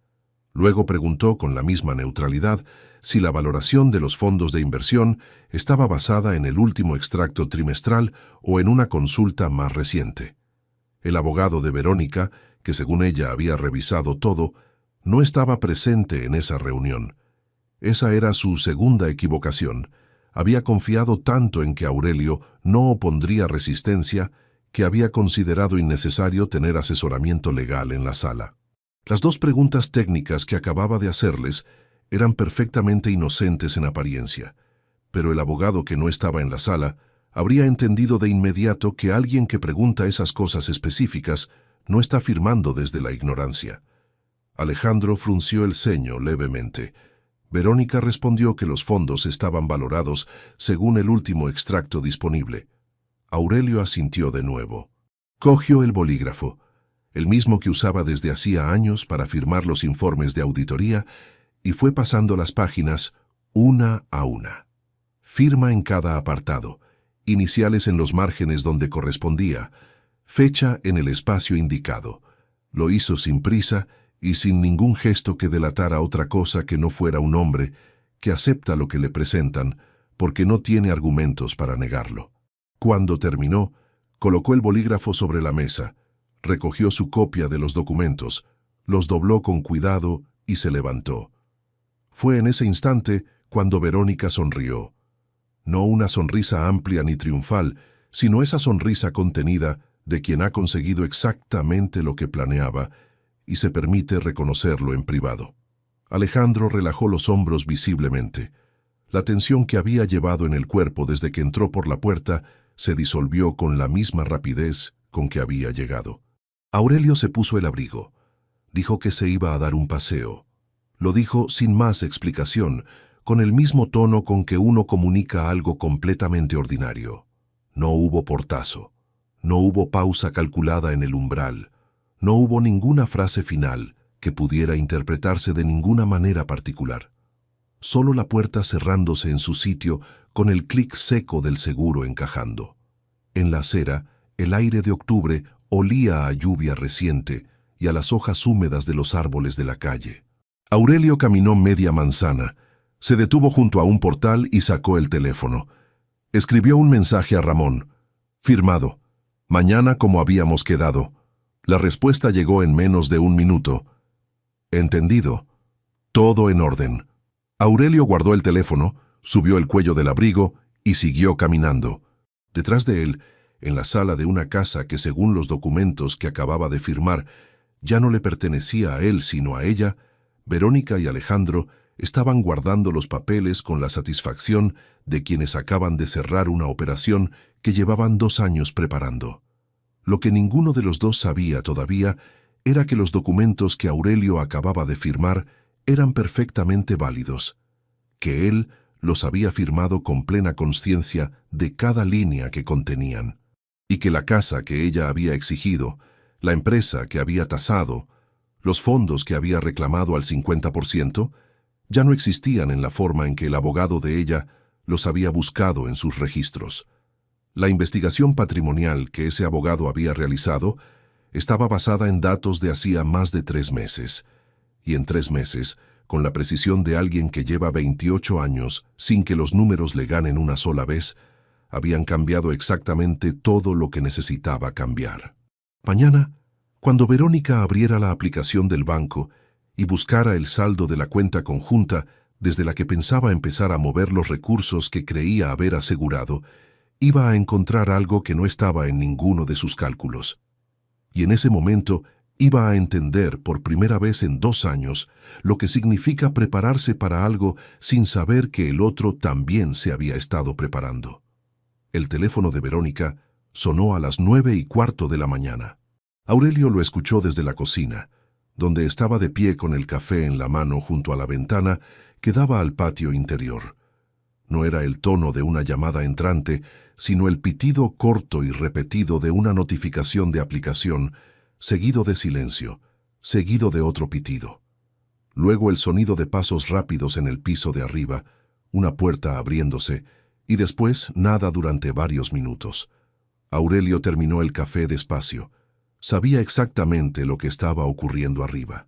Verónica había abierto la aplicación del banco para verificar el saldo de la cuenta conjunta, antes de llamar a su abogado con los documentos firmados del día anterior.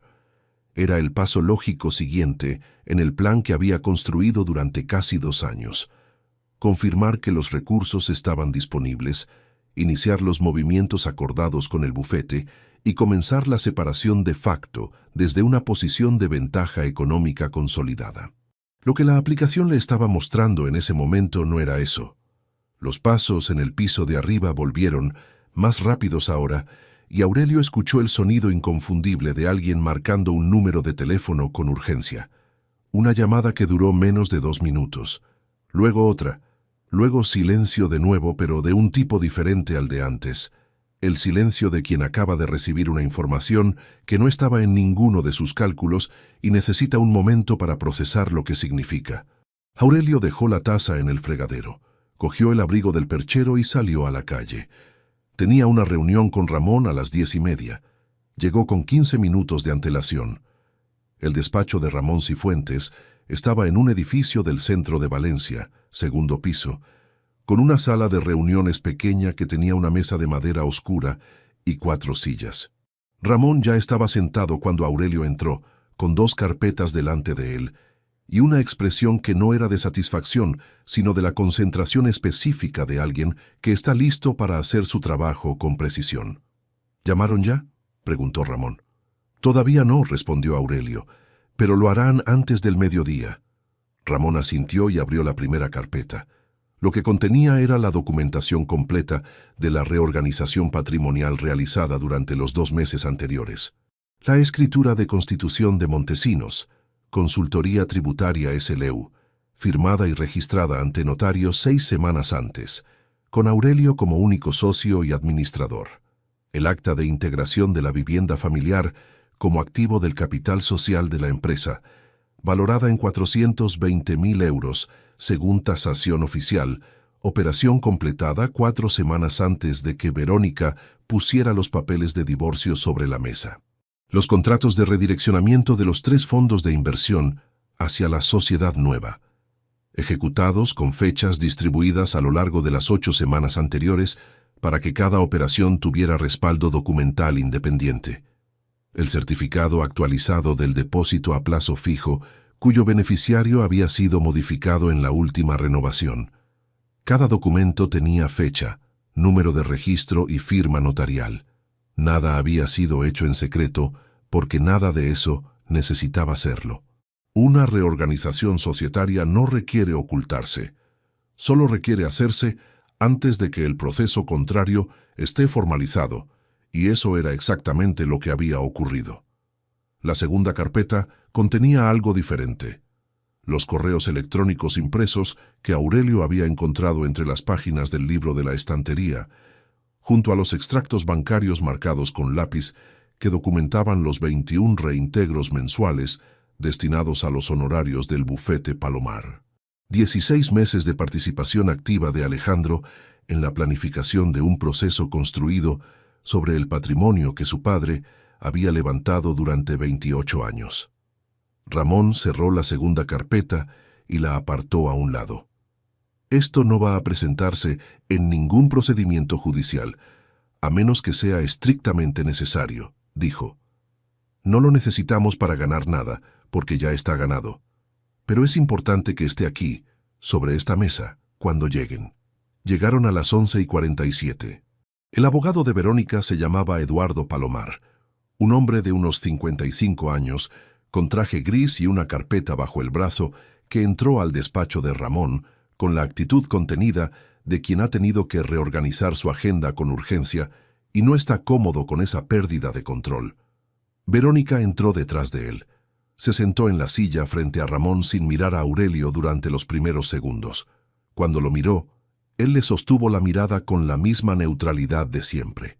Palomar tomó la palabra primero. Explicó que había detectado irregularidades en la situación patrimonial registrada en la documentación que su cliente había utilizado como base para el acuerdo firmado el día anterior, que los datos no coincidían con la situación actual de los activos, y que consideraba que existían motivos para cuestionar la validez del proceso en función de posibles maniobras de ocultación patrimonial. Ramón escuchó todo sin interrumpir. Cuando Palomar terminó, abrió la primera carpeta y empezó a colocar documentos sobre la mesa uno a uno, con la calma metódica de quien no tiene ninguna prisa porque los números ya están de su lado. La escritura de constitución de la sociedad limitada, con fecha y registro notarial, la integración de la vivienda como activo de capital, con tasación oficial y acta notarial, el redireccionamiento de los fondos, con contratos fechados, el depósito a plazo fijo con beneficiario actualizado en la última renovación ordinaria. Cada una de estas operaciones, dijo Ramón con tono técnico y completamente tranquilo, es una reorganización societaria estándar, documentada en cada paso, ejecutada con antelación suficiente respecto a cualquier procedimiento formal de separación. No hay ninguna irregularidad que señalar porque no la hay. Lo que su cliente reclamó ayer en los documentos firmados son activos que en el momento de la firma ya no formaban parte del patrimonio conyugal. Su cliente firmó con conocimiento de las condiciones presentadas. Los documentos son válidos.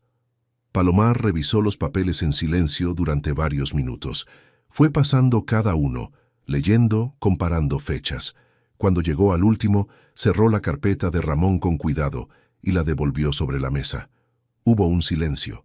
Verónica llevaba varios minutos sin decir nada.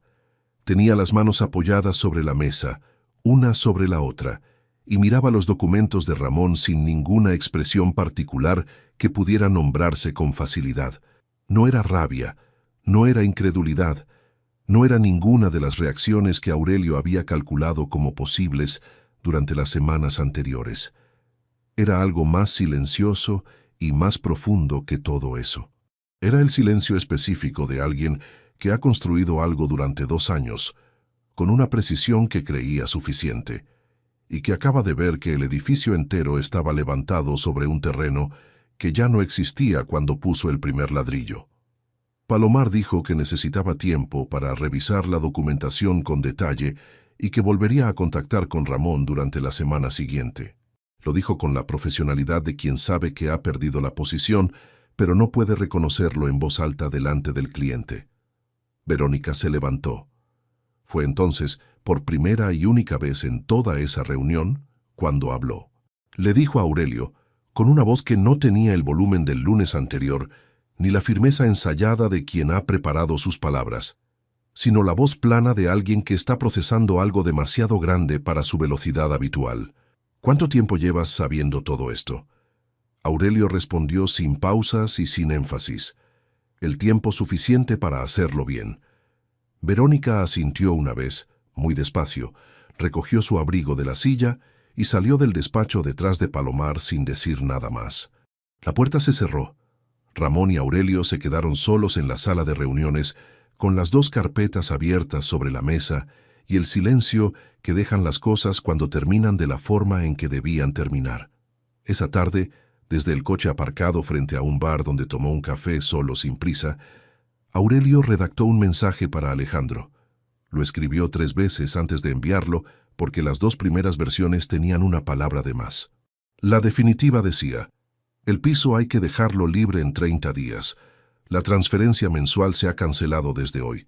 No hace falta que respondas. Lo envió. Apagó la pantalla. Guardó el teléfono. Alejandro no respondió ese día. Tampoco al siguiente. 2 días después, Inés llamó a Aurelio a media tarde. Había hablado con su hermano. Sabía lo de los correos. Había llamado a Alejandro para pedirle una explicación, y él le había dado varias razones seguidas, ninguna de las cuales cambiaba el hecho central de lo que había elegido hacer. Inés le dijo a Aurelio que no encontraba las palabras para lo que sentía respecto a su hermano, que necesitaba tiempo para entenderlo, y que si él necesitaba algo, lo que fuera, que contara con ella. Aurelio le respondió que lo sabía desde hacía mucho tiempo, que no le hiciera falta demostrárselo, que era suficiente con que estuviera bien. Hubo una pausa al otro lado de la línea, y luego Inés dijo, con una voz que mezclaba el llanto contenido y algo que se parecía mucho al orgullo: lo entiendo ahora, lo que me dijiste aquella tarde. Cuando todo esto termine, lo entenderás. Aurelio le respondió que sí, que ya había terminado. Esa noche, de vuelta en el que durante 24 años había sido su hogar y que en pocas semanas dejaría de serlo en términos formales también, Aurelio entró al despacho, encendió el flexo y abrió la gaveta de madera con la llave pequeña del llavero. Estaba vacía. Cada documento que había guardado ahí durante años, cada escritura y cada contrato y cada póliza, estaba ahora en las carpetas de Ramón o en los archivos de la Sociedad Nueva. La gaveta que Verónica había llamado durante años el cajón de los secretos no guardaba ningún secreto. Guardaba lo que siempre había guardado, los documentos que sostenían lo que él había construido. La diferencia era que ahora, por primera vez, lo que esos documentos sostenían era inatacable. Sacó del bolsillo interior de la chaqueta el bolígrafo con el que había firmado los papeles del divorcio el lunes anterior. Lo mismo que había usado durante años para los informes de auditoría, para los contratos de la empresa, para los documentos que Ramón le pedía revisar. Un bolígrafo ordinario, sin ningún valor particular. Lo colocó sobre la superficie vacía de la gaveta abierta y lo miró un momento. Verónica había puesto ese bolígrafo sobre la mesa el lunes porque sabía que era el que él siempre usaba. Lo había incluido en la escena que había preparado, porque cada detalle de esa escena estaba calculado para que Aurelio firmara sintiéndose derrotado, para que el bolígrafo en su mano fuera el símbolo de un hombre que acepta lo que le imponen porque no tiene otra opción.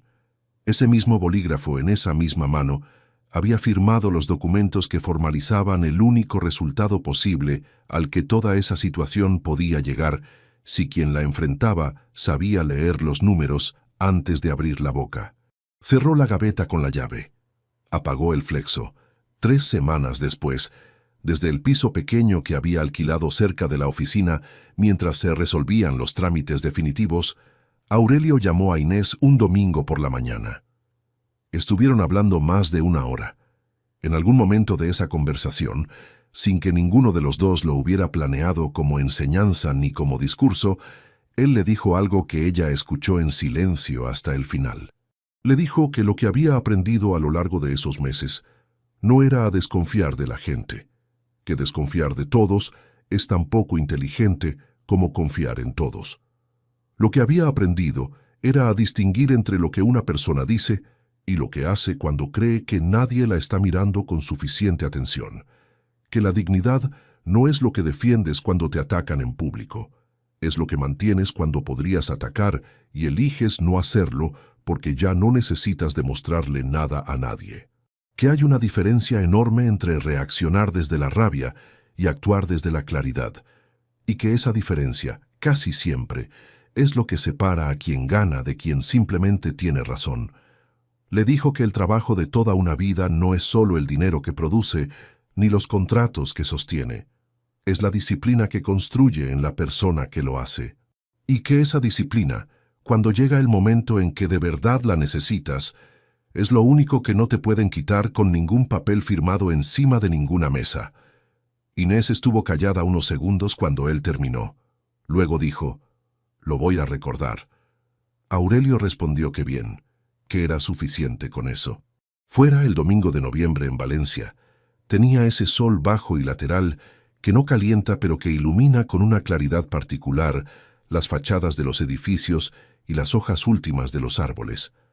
Aurelio preparó café, lo tomó de pie junto a la ventana del piso nuevo y por primera vez en mucho tiempo no tuvo que medir la expresión de su cara antes de decidir cuál poner. Si te gustó esta historia, dale like al video, suscríbete al canal y comparte tus impresiones en los comentarios. Para escuchar la próxima historia, haz clic en la caja de la izquierda. Gracias por vernos.